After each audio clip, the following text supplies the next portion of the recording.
Good morning, good afternoon, good evening, whenever you are watching or listening to this, and welcome to Link Up Leaders, your direct link to leaders in supply chain and e-commerce.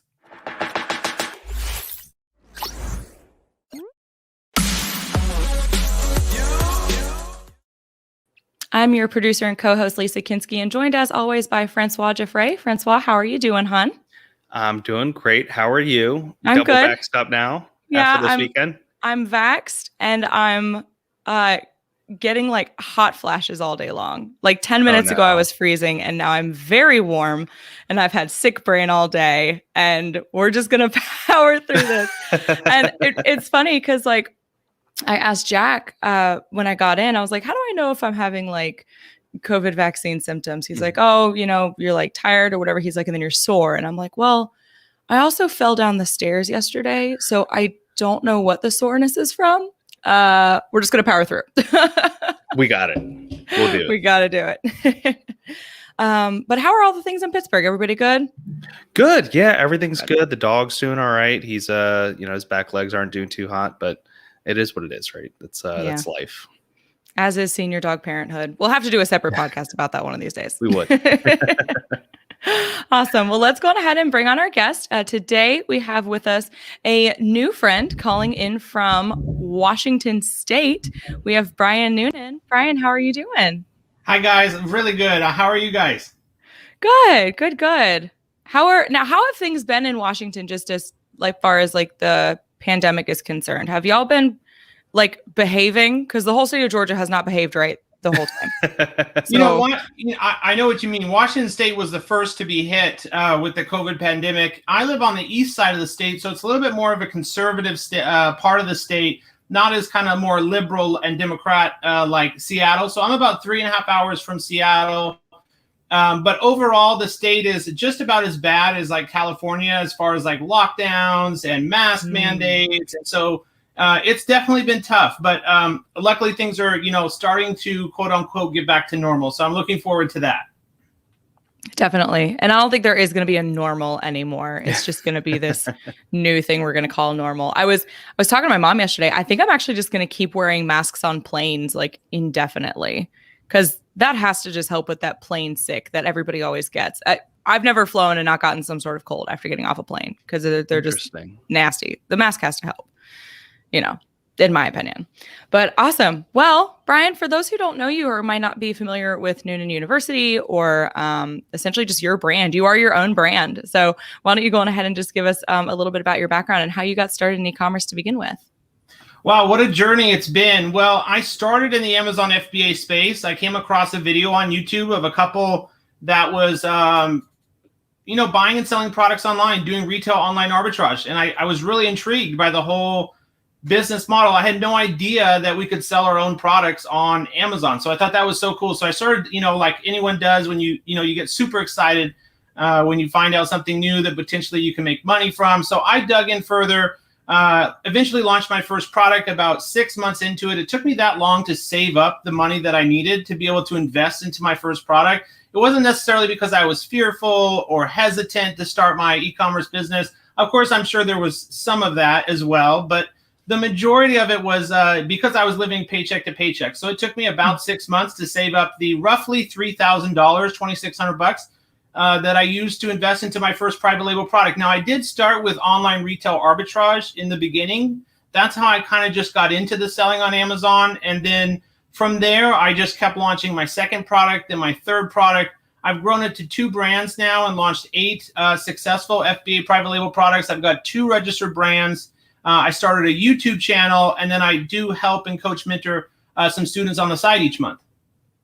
That's awesome. And so you said you started with like $2,600. I'm just curious, what was the MOQ or the minimum order quantity on that first item? Yeah, it was a baby product, and I have never launched another baby product, if that gives you any insights into my opinion on baby products. The MOQ, I think, was around 500. I filtered for suppliers where their MOQ was 500 or so because I knew I could negotiate down. I think my first order was about 350 units. And so I started with that MOQ, or that first starting order was 350. Okay. And you said that you then got more products, but you didn't stay within the baby niche at all. No, my second product, my 2 registered brands. Now I'm in home and kitchen is one of my brands. And then the other one is in the patio, lawn, and garden space, kind of more outdoor stuff. But so home and kitchen, patio, lawn, and garden are my 2 favorite categories. That's where I saw the most success. So my second product, my first product, just to kind of wrap up on that, the reason why I'm not so thrilled about it or wasn't so excited about it was it just took way longer than I expected for the inventory to sell. The prices kind of dropped on my competitors. The profit margin wasn't great. But, I think everyone needs to take a first step and launch their first product, whether they have someone helping them or not.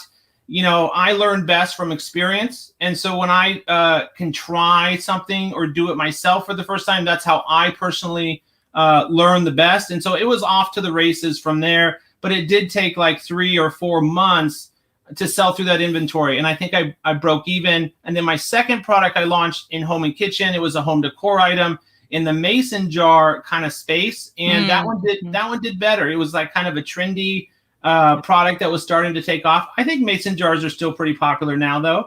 Very much so. Yeah. It fits into like the whole country chic farmhouse kind of aesthetic. It's still very big. Yeah, that's what I thought. So that's that product did well, and I continued to sell that one for about 4 months, and then moved into my third. That's awesome. I've got to think too, like baby products has to be super hard now that like all of my friends have kids and they're researching everything like so intensely before they make a purchasing decision. Like that has to be hard just to remain competitive in the space with anything baby related. I don't know. Yeah, and I've worked with some big clients that do over $1 million in the baby space, and even for them with like over $100,000 a month budget, or roughly $100,000 to spend on marketing per month, it's even tough to try to grow the brand in there. It's just a constant uphill battle coming out with the latest version of the gadget or widget or toy or whatever the item or product may be. Mm-hmm. Gotcha. And so for that first product, how did you get, I know you kind of went from the retail arbitrage to the private label space. How did that process go when, I know you mentioned Alibaba, you were filtering on Alibaba. How did you start reaching out to them? Did you have any customizations? Did you have anything prepared for them even? Or just a general idea, hey, this is what I'm looking for? The general idea of what I was looking for in the beginning, I think you're pretty novice about how the whole global manufacturing process, supply chain kind of deal works. You're really just, I know for me, I was pretty surprised that I could even contact suppliers on China. I remember thinking like, can they even respond to me in English? Like, will they understand what I'm asking? Like, how am I going to get this done? So I think everyone kind of goes through that in the beginning. But it was just more of a general kind of outreach to kind of try to find a quality supplier for the product. Didn't have any special like customization requests or designs. It was my first product and it was 3 years ago. Things were a little bit less competitive, but I think that was also part of the reason the product didn't do so well, is that I thought that I could just sell the same product as everyone else. And so that's more of a white label than a private label, isn't it? If you're going with more of just what a factory's already producing, let's say you find the design on Alibaba from an ODM supplier, that's more of a white label. You take some off the shelf product and you put your own brand on it. And is that is that what you're referring to as a mistake, just trying to sell what everyone else is selling? Yeah, exactly. It's like to be successful on Amazon, of course, there are those products nowadays you can find that just have such little competition, such low total number of other sellers or competing products, low competition, high search volume, revenues are strong, and you can try to go into those markets and be one of the first to the market. And the product may sell well for a month, it may sell well for a year, but eventually it's going to get competitive. And so I think the more that we can do to put a fence or a barrier around us that has to do with customizations, that has to do with modification, that has to do with brand building, that has to do with quality control, all of those kind of things. The more that we can do to kind of build a moat or a fence around us to make it harder for the next person that comes to try to white label or sell that same product, the more that we can do, trademark, brand registry, even patent, anything you can do, get approval in a restricted category, the better. Yeah, Yeah, we've been hearing a lot of that around IP, I think specifically, around trying to make something that's so difficult for someone else to copy that it's not even worth them trying to copy you. Yeah. Yeah. I mean, something as simple as a copyrighted design, and copyrights are fairly cheap. They're fairly simple to file for. I forgot exactly who we were talking to about it, but I mean, it's like you could make stickers or have something printed on the product itself and have that copyrighted. And all of a sudden now you could start filing claims with Amazon if you do see someone trying to copy your design, which is amazing. But I guess to tie all of this back, because you have launched, these successful products and these successful brands. How do you go about sourcing now as opposed to what I think you said 3 or 4 years ago? Yeah, 3 years ago when I first got into it, it was just kind of a cold outreach, just kind of reaching out to suppliers. What I do now is a little bit different. What I teach my mentorship students to do is I have a sourcing agent that I kind of used for some products. I think it depends on the product too. I think it depends on the category and the space.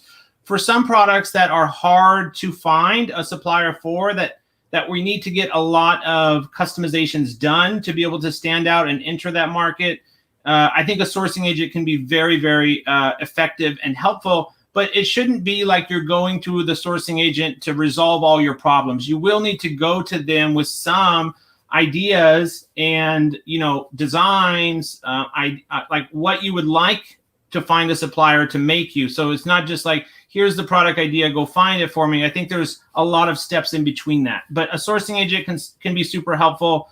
And then now that I've kind of got a really good grasp on how manufacturers in China and India do work, it makes it a lot quicker for me to reach out to them and see the responses that some of my students are getting, to be able to quickly go over those and see if it's even worth our time to, go forward with ordering a custom sample or communicating further with them. I think there's some important steps like verifying the supplier is actually a manufacturer. What's their lead time? Do they have quality control? How much is a custom sample? And then there's some telltale signs that kind of give it away that they're a manufacturer or a trading company.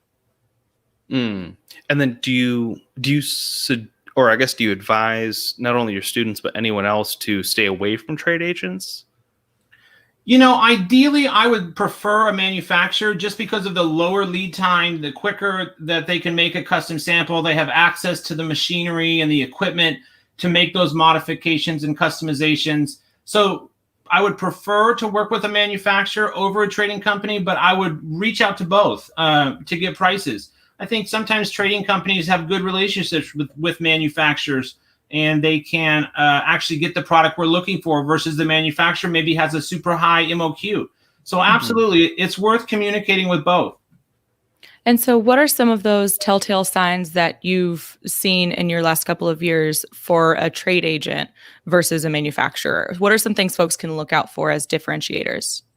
One, I think sometimes what I see is long lead times for customizations. Right now, we're like, always wanting to try to do something to make the product better. We always want to try to do some type of customization improvement to the product.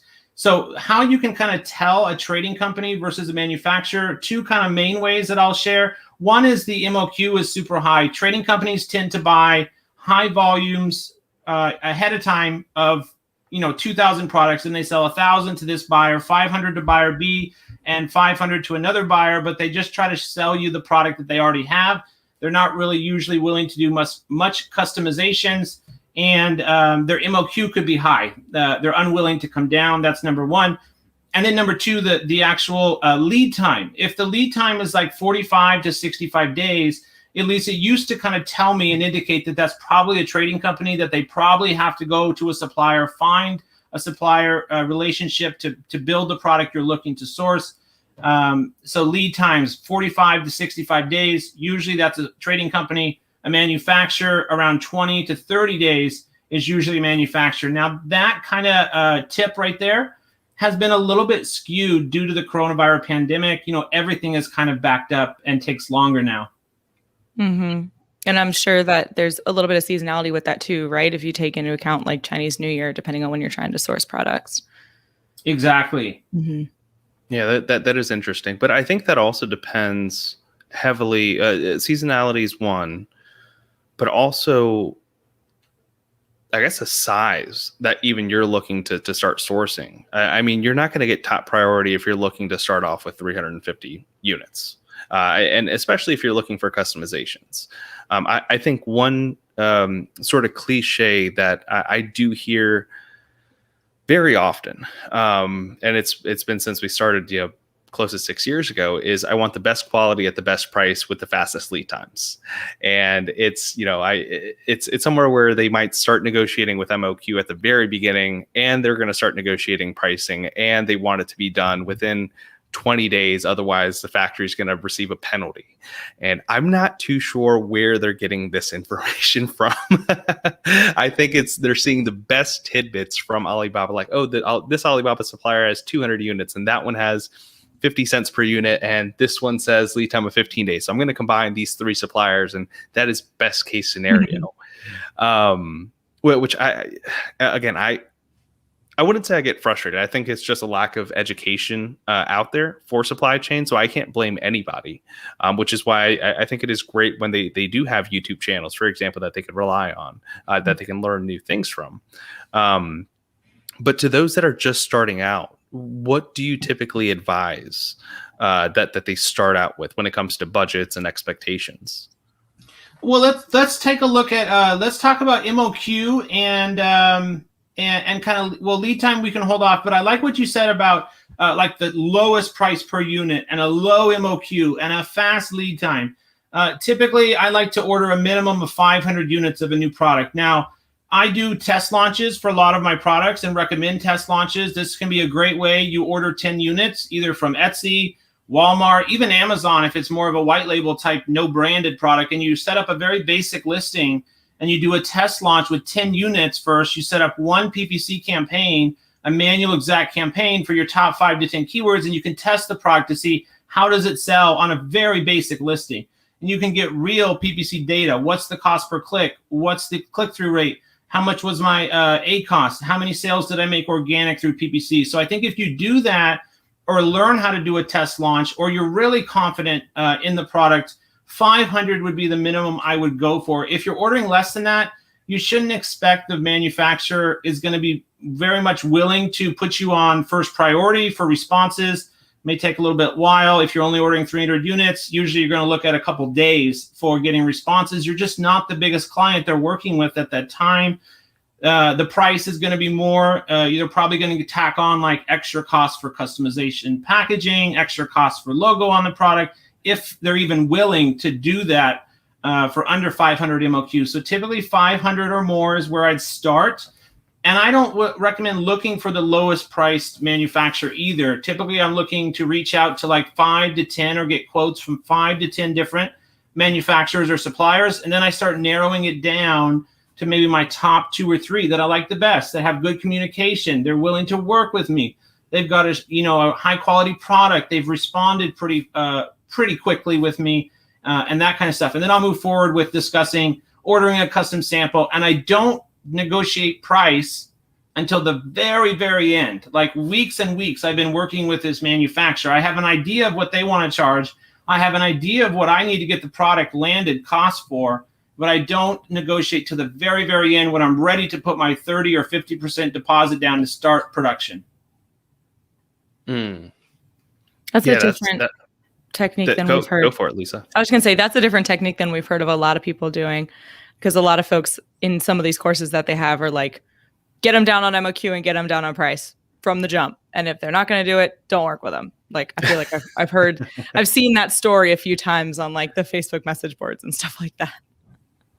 Well, yeah. Oh, go ahead, Brian. I was just going to say, yeah, it's just more important to build a good relationship with this manufacturer. I think a lot of people just don't worry about that. Like my manufacturer and my shipping logistics company, Michelle, she just sent me this beautiful gift, like handmade jewelry for my mom and sister, and like a really cool elephant, like huge elephant piece for my desk. Like you have to build good relationships with these people. They're an intricate part of your business. You're not going to have a business if you don't have products. And so it's important, I think, to build a relationship first. I typically will, not communicate with suppliers on their weekend, even though a lot of them do tend to work. Like, there's certain etiquette that you should take the time to learn, about the culture, about, how they communicate. I think that's more important than jumping into I need 300 units or less, and I need 15 cents off each unit, and I have to have logo on product. Well, and I'm glad that you mentioned some of the cultural and communication differences. And I'm curious, were there any lessons that you learned the hard way when you started sourcing internationally? Because I think I heard on one of your videos that you do the majority of your sourcing from China, about 90 to 95%. And obviously there's a lot of differences when doing business. So I'm curious, did you learn anything the hard way or make any mistakes that people can avoid? I've never had any personal experiences where I was I misstep or didn't do something right. I have heard stories of people saying something to the supplier that they didn't like, and then typically you just won't get responses. They just will stop communicating with you, no matter how far along you've been. But I've never had any personal experiences where I overstepped the cultural differences or boundaries. Good. So where did you go to learn kind of how to not make those missteps? Where did you do your research? It was right online. I think how I started was investigating about their, of course they have their holidays, right? The Chinese have, many holidays, and they're very sacred. And I think I started by whatever holiday it was when I couldn't communicate with the supplier or reach out to them or advance the order. I would do research on what the holiday is, what it means, what do they do for that holiday, and that kind of stuff. It's a really good start. Yeah, that's and I chuckle because that's something that you don't hear too many people say. I just researched it because Google is right there, and I think I could learn a lot more from just spending this 1 hour, which is an hour well invested. I mean, someone can stay off of Netflix for an hour and research what holidays in China are and when they're going to start and how that impacts supply chain, for example. Mm-hmm. And it's interesting that you also, even the way that you start to talk to your suppliers and don't negotiate till the end, a lot of it is very relationship based. Whereas we have moved, from what I've seen at least, towards this more transactional, do or die, yes or no, just give me an answer, otherwise I'm going to move on sort of relationship, and forgetting that there are people on the other side of that screen. But when you are reaching out to suppliers, is there any process that you go through with them? I know you mentioned, you look for the communication skills, but even when you approach them, what do you approach them with? I've got a template that I've always had. This template has kind of an opening kind of paragraph, a short paragraph, has an opening paragraph, kind of just gives a little background about me, about my company. I don't pretend to be some big company like I have 500 employees or even 50 employees, because they know that's not true. Costco and Target are not going to Alibaba to source their products, right? So I don't pretend to be some big company that I'm not. So I have a little opening paragraph that'll have just a little introduction about me. I typically, one thing I don't do, which may be a little dishonest, is I don't tell them I'm the owner of the company. Instead, I tell them I'm the lead purchasing agent. And that reason is one technique that I use later on for negotiation is that I have a boss or a business partner that I have to get to a certain price because my boss is telling me that, or my business partner won't allow me to go forward with this order if I don't get there. So I don't tell them that I'm the owner of the thing. Mm-hmm. So I have a little paragraph introduction that I'm the representative lead purchasing agent for my company. And then it goes down to some very, very important questions. Typically it's do you offer OEM or customizations? What type of material do you use on the product, and can it be changed? How about material costs? Should I be aware of any material advanced and higher material costs for this product? What type of trade terms do you accept? Do you only do EXW, XWorks, or how about FOB? Is that an option? And then, or how about DDP? And if you do offer DDP, you don't need to quote me now. We can work out that later. And then can you place my logo on the product, right? It's very important that we get our logo on the product. Even if the supplier is not willing to do it for 500, we still need one custom sample that does have your logo on it and the packaging, preferably. That's both for Amazon brand approval when you create the listing to get your actual brand name you want to use on the listing. we need one custom sample that has your logo on it. Also, for the trademark application process, they're going to require that you have your logo on the product in the packaging within 6 months of registering for the trademark. So that's super important. And then it has just some other details. Can the color be changed? I think I asked, what's the average price per unit at this MOQ, that MOQ? What's your standard lead time to manufacture, package, prepare the products? Just those kind of upfront questions. And then I kind of wrap up down below with that I'm excited to hear back from you. Here's my email, here's my WhatsApp, and then I just go from there.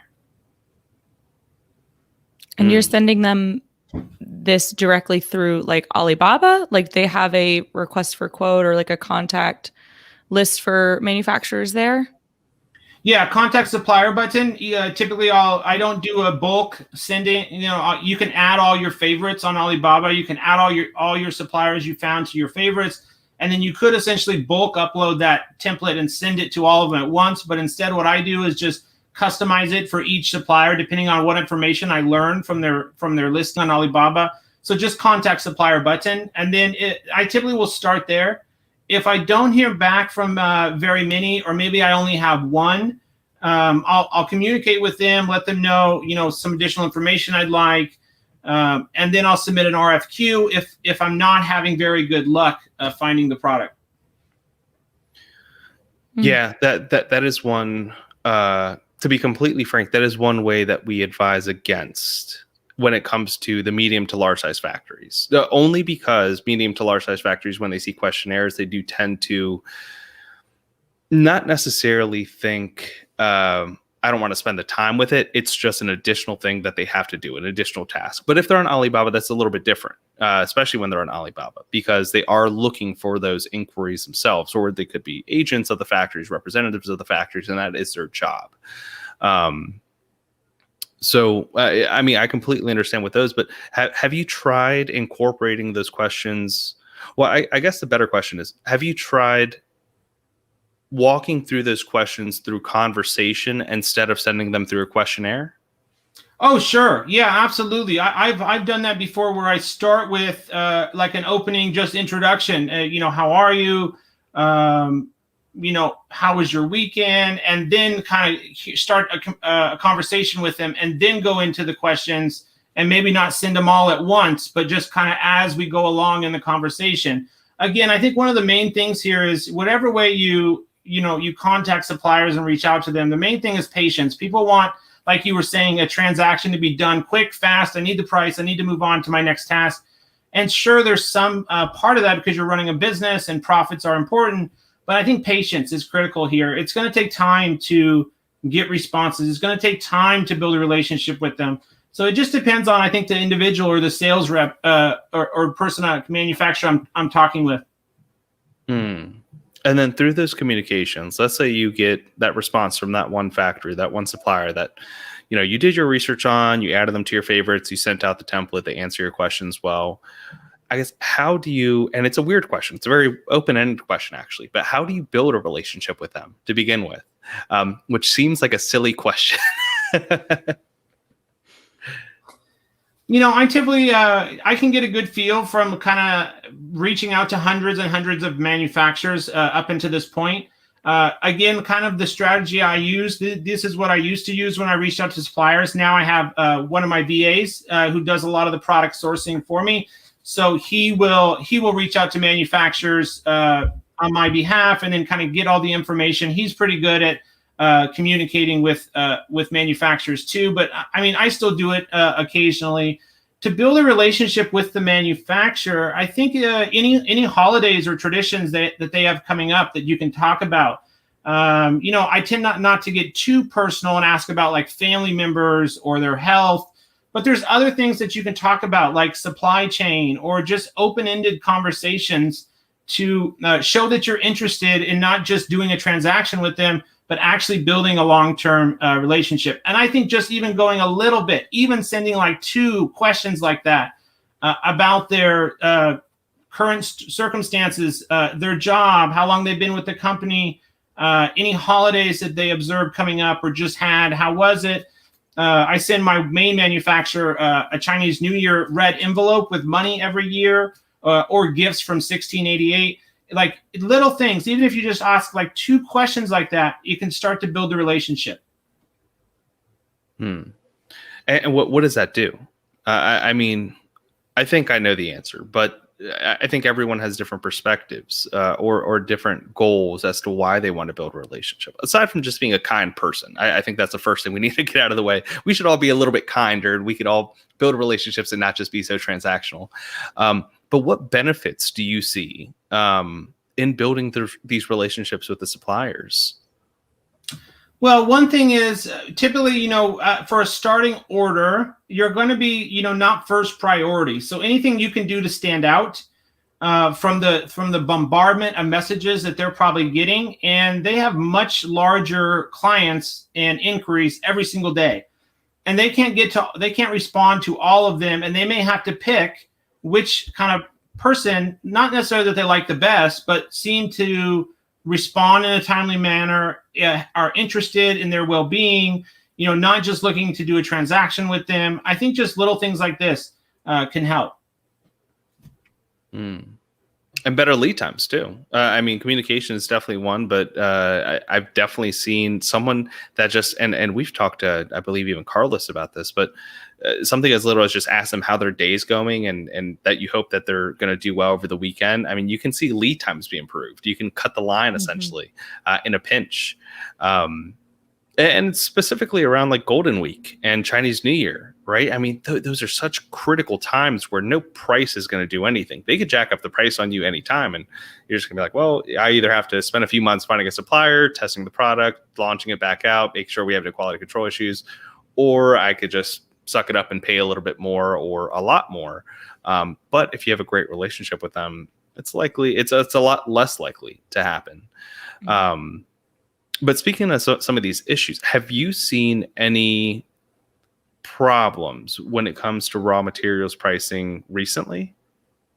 A lot for a lot of orders. I think it started even going back a year ago when a lot of the factories were shut down, and I think obviously China kind of got back with their factories kind of opening. Not all ever opened again, but for the ones that did, there were still a lot that closed. And so I think going back like 12 months or 15 months back, when some of the factories were opening back up, there was limited materials, I think, across the country as far as the suppliers I communicated with and my clients did. And so I think we started seeing that back then. And so we had to kind of calculate, profit margins and take a look at, expected cash flow, especially if you're, going into a brand new product that you've never launched before. We don't know necessarily down to the penny what launch costs are going to cost to launch and rank the product. So we always want to account for that. So I think like the increased material costs, you should actually expect, going forward. It's just part, I think, of, the world and the supply chain we're currently living in. Mm-hmm. And then how did those conversations go with your supplier or suppliers? Well, luckily, the ones that did say that the material costs had gone up, it wasn't a huge increase. Like on a $6 per unit product, I think the extra material cost came down to like 7 or 15 cents extra per item. So it wasn't a huge deal. So I haven't seen anything where like the price went up by, if the product was $6 before, now it's $8, which would be a big increase. I haven't seen anything like that. So I think it would just go back to the profitability of the product, expected cash flow and profit margin and ROI to make sure that you can still make it work. As part of the decision there to continue to work with that manufacturer. Of course, I'm not just going to, bail on them because they tell me material costs have gone up. I want to continue working with them, especially if I've already ordered with them. I see that a lot actually too. And I'm not sure if it's a consequence of like not doing a good job building relationship, but I feel like I see it often on Facebook groups where the community members are complaining that after their first order, now they want their second order and they probably need it fast because they didn't order enough. Mm-hmm. And so the supplier maybe is a little fed up with them or whatever it is. They seem to increase their costs with them. But I don't know if that has a direct relation on like the relationship you've built, but I think certainly it can affect it. Mm-hmm. Yeah, I've seen a lot of those too. And I think just back to like costs, I think the one place that everybody's seeing the big increases is in logistics right now, right?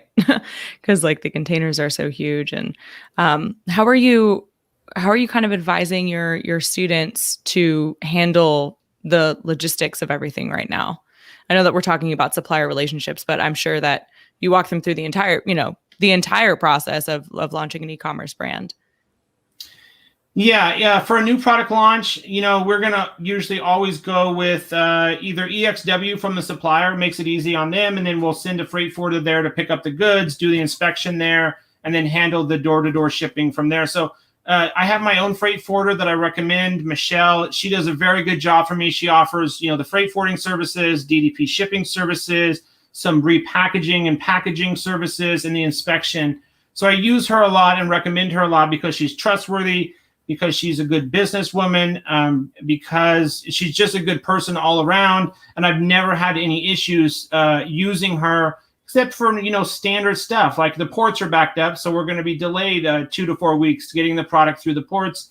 But then I actually switched to fast sea shipping, DDP, and it seemed to go through faster. But I'd recommend in the very beginning, when you're getting shipping quotes, you can get DDP shipping prices from your supplier, but not every supplier offers it. Some suppliers aren't large enough to have their own internal shipping department. A lot of them just use a freight forwarder too. So they've got to take the time to go reach out to them.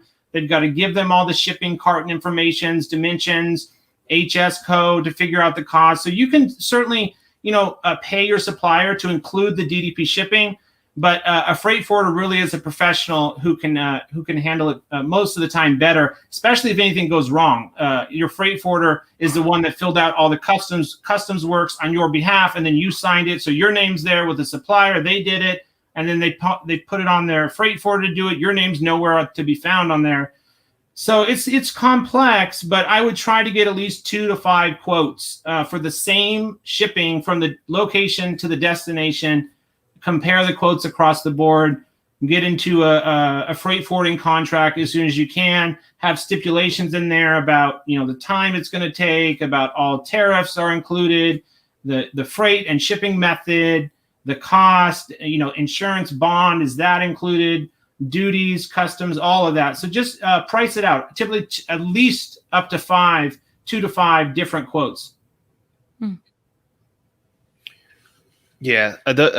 The only question I have for that, when you say stipulations about time, are you saying more of the estimated time for shipping? Right, just estimated time. And I don't put anything like for this, it goes for the supplier and the freight forwarder. I never advise putting anything about consequences if the product is delayed. I don't think that's a correct thing to do.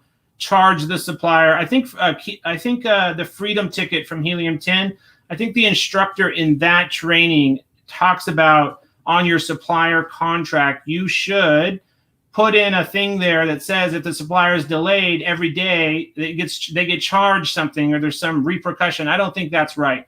So I never do I know things take time. I know things can get delayed. So I'm just referring to estimated shipping times. That's where it's coming from. That's where we're that's where we're seeing a lot of people saying, hey, we're going to charge you 2% of the invoice value every week that it's delayed, which doesn't make sense to me.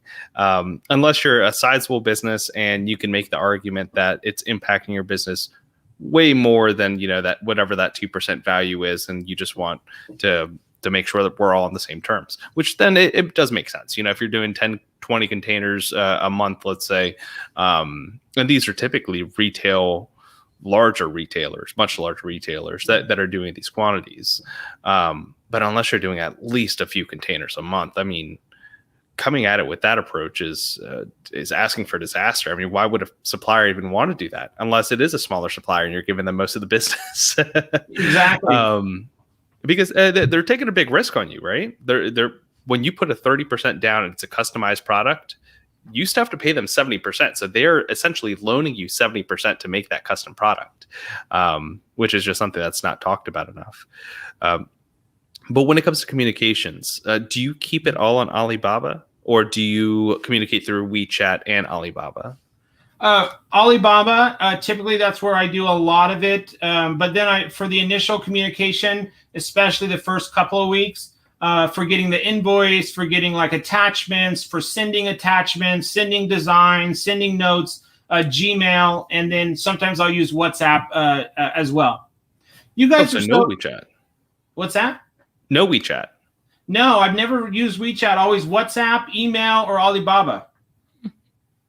Interesting. And I cut you off. I'm sorry. What were you saying? I was going to say, you guys are so knowledgeable about, what business you guys in. Where did you guys learn about all of the shipping and logistics and the supplier stuff? Did you guys live in China, or do you have family there? I feel like I lived in China, but our founders are from China at Noviland, separate from Link Up Leaders. And so day in and day out for the past almost 6 years, it's been supply chain specifically from China to the US, but then turned into supply chain from China globally every single day. And I'm talking Saturdays and Sundays, because our Saturday is their Sunday. They're usually resting, but then our Sunday is their Monday. So it's a lot of hands-on. It's stuff that you can't really learn in school, right? And I imagine that's why you put together Noonan University. Because, you could go to school, you could learn supply chain itself, but a lot of it is they're trying to paint beautiful rainbows and butterflies about how beautiful this automated and global supply chain should be, when that's not the reality. Talking to a supplier is not easy and cookie cutter. It's a lot of relationship building, and that's why we asked you to be here. And that's what I see. A lot of your responses actually in Facebook are very, very intricate when it comes to relationship building and supplier management. But another question I have when it comes to suppliers, how do you manage them in regards to just like inventory and forecasting and, follow-up orders and payment terms, things like that? I use a couple software tools that I really like. So Helium 10's got some inventory tracking inside of there. Profits tool, I use Sellerize, has a more in-depth inventory control management tools. Sellerize, Helium 10, and then I have one VA that helps me on my Amazon business as well as the YouTube business. And so he's doing the daily tracking of sales, PPC spend, inventory levels, and then I'll review it either twice per month or once per month. All the data that gets inserted about daily sales, how many organic sales, how many through PPC, inventory left, expected lead time, and then the software certainly helps me as well. For all the supplier communications, mostly just through email is where I mostly do all that and follow up and reordering and all of that. Any task management systems that you use? Trello, certainly I like. That one, I've used Asana too, but Trello I like for kind of just organizing things. So Trello or Asana. We're big fans of Asana. Yeah. And I think something that's at the top of everyone's mind, but this particular spin on it isn't talked about enough when it comes to the supplier and inventory management, is Prime Day, which is coming up fairly soon, right? It's coming up in June is what we're expecting. How did you gear up for Prime Day with your suppliers? Yeah, Prime Day. Wow. I have always tried to be more on the exceeding the limit or exceeding the amount of inventory I had versus, because I always know I can run a sale or a promotion to, get rid of that inventory if it doesn't always sell. The worst spot you could be in is not having enough inventory for those 2 days to prepare for it. It's usually going to be like an extra a month or 1.5 months worth of inventory, 1 month to the Amazon warehouse, 1 month before Prime Day. And then it's a whole list of Prime deals, competitive pricing strategy. I may tweak and do different PPC campaigns leading up to that day. But really, I found, having a really, really nice listing, well-optimized listing, excellent main image, and the lowest price seems to be what works really, really well on Prime Days. Customers are usually looking for the lowest price.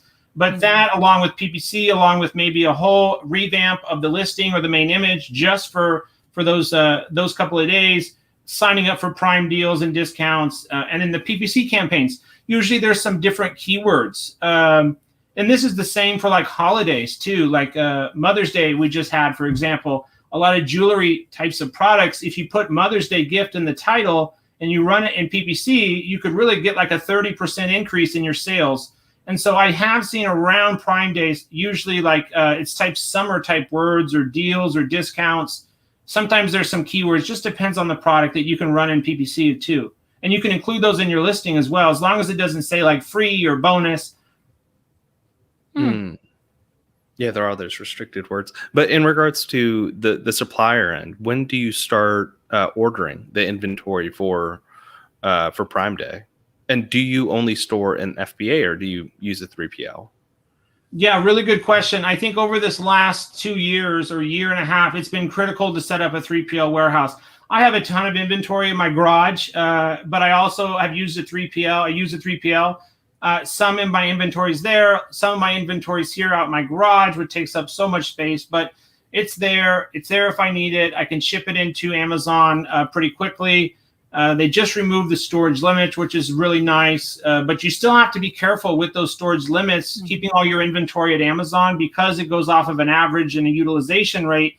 So if you send all your units there and then your product doesn't sell as well as it should, or you launch another product, you could actually be prevented from launching other products or sending more inventory. So you got to watch that. So a 3PL can certainly be very helpful to just kind of spread out your inventory. I like to trickle in inventory as I'm running low, just during the rest of the time of the year.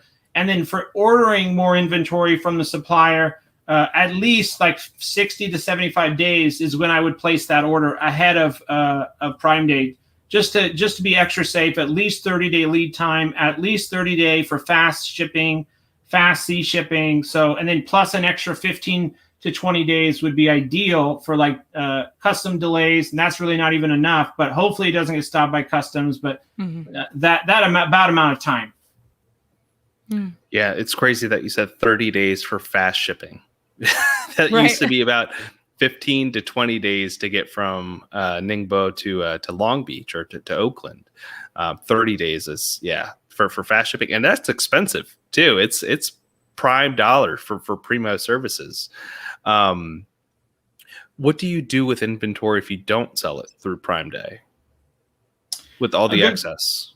Yeah, good question. I probably will try to reach out to an influencer or use social media to run a promotion. I'm a big fan of Rebate Key and their new, well, it's certainly not that new, but they have a feature called Treasure Hunt, which is a search, find, buy service, which will help me rank better for bigger keywords. So I probably would do a Rebate Key Treasure Hunt campaign. I would try to link up with a new or existing influencer to help promote some of that excess inventory. That can certainly help. Lightning deals can be okay. Maybe run some paid ads to my Amazon listing or to a portal's landing page first and then to my Amazon listing.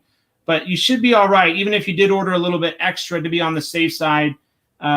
Usually the product you can get sold through those types of methods. But would you recommend launching for Prime Day? Because I know I've heard a few, at least in the Amazon groups, I've seen a few people ask, should they launch for Prime Day to see expected sales? Launch a brand new product just for Prime Day? Oh, wow. That's a really good question. That's like, should you launch in Q4? Should I launch in Q4? I say yes, even though it's, very, going to have huge sales for the majority of the products. So yes, launch in Q4. For Prime Day, it's too hard to try to time it. You're looking, especially if you're a new seller, you're going to have a hard time timing getting your inventory perfectly there to the Amazon warehouse on a certain date. And then Amazon's going to take this many days to check it in. And you're going to be totally finalized with the listing, totally ready to go for your launch on this date. So I wouldn't try to launch just for Prime Day, but for Q4, yes. Interesting. Well, Brian, we are coming up on the end of the episode because I know that you have a hard stop at 1:00 your time. So let's go ahead and just talk a little bit more in depth about your course. So why did you start Noonan University? Noonan University I started because when I first got started, I did it on my own, but then I invested into an expensive course from someone on YouTube. And the problem that I found was when I had questions or needed help, you were talking to either their assistant or you were asking your question in their little private Facebook group. That's what they called mentorship. That's what you got for mentorship, a private Facebook group to ask your questions in, and then an assistant that you could reach out to. Sometimes you could get a hold of him, but very rarely.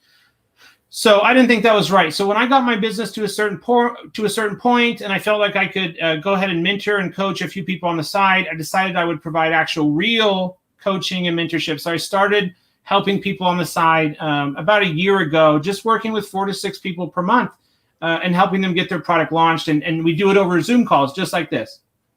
Oh, cool. And that's still the process that you follow, or do you have like, I don't know, I think of like online courses where you have like, PowerPoints and quizzes and things like that. Like, how is yours still just very one-to-one? A very, very much one-to-one. It's a 6 week or an 8 week program. You can choose either or. And then it does come along with like my coaching via messenger, text, email. And then it does come with coaching videos you can refer to in between our calls. You can also record our Zoom calls if we're doing something hard. And I typically like to focus the weekly Zoom calls for 6 to 8 weeks. Mm-hmm. Of course, it's usually going to be delayed a couple extra weeks, which is fine for the hardest parts, like product research, like finding a supplier and negotiating with a supplier, like creating the listing and the shipping plan, and then launch and then PPC and optimization of all your campaigns. So mostly still all over Zoom. Gotcha. And you've even got a lot of good information available totally for free on your YouTube channel too, though. I was poking around on that today, and there's some good stuff in there. Thank you. Yeah, it's a great little channel there. I'm happy to post as much as I can, helping people. Awesome. And so if folks have any questions for you, maybe about getting started with Noonan, well, actually, here's another question. We always try to ask this. Is there any specific like size, or I don't want to say age of seller, like what's the way to ask this? Does a seller have to have been, size seller, like have they had to have been selling for any certain amount of time to work with you for Noonan You, or do you do like the freshest of fresh or experienced? I mean, Yeah, both of those. I have people that don't even know what selling on Amazon is yet, or they just barely learned about it. So I work from right there. They haven't even set up their seller account, all the way to people who have $1 million business on Amazon. Just a wider range. That's awesome. And if somebody does want to get started with you, or if they have any questions or just want to get in touch, how can they get a hold of you? Yeah, Facebook, a direct message on my Facebook profile would probably be the best. And I'll get back to you there. Facebook Messenger is where I'm pretty much the most active, and you'll probably get the fastest response from me. Okay, awesome. And then I'm also going to go ahead and pop your website up on a screen too, and it'll also be linked in the description of the video and the audio episode as well.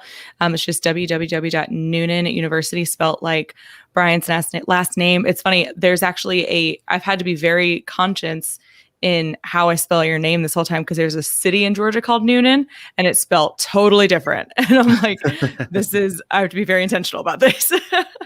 Well, I appreciate that, you being so cautious and careful about the details. Yeah, NoonanUniversity.com or NoonanUniversity.com/mentorship. Either one will work. Perfect. Well, we'll go ahead and link both of those. Brian, thank you so much for joining us today, dear. This was an absolute treat. Do you want to give any like last 1 second or 1 minute, not 1 second, like 1 minute piece of advice to Amazon sellers who are just starting out? I think it goes back to kind of what we were talking about at the beginning, that moat or fence that you can put around your business with so much more competition that have come into the Amazon space.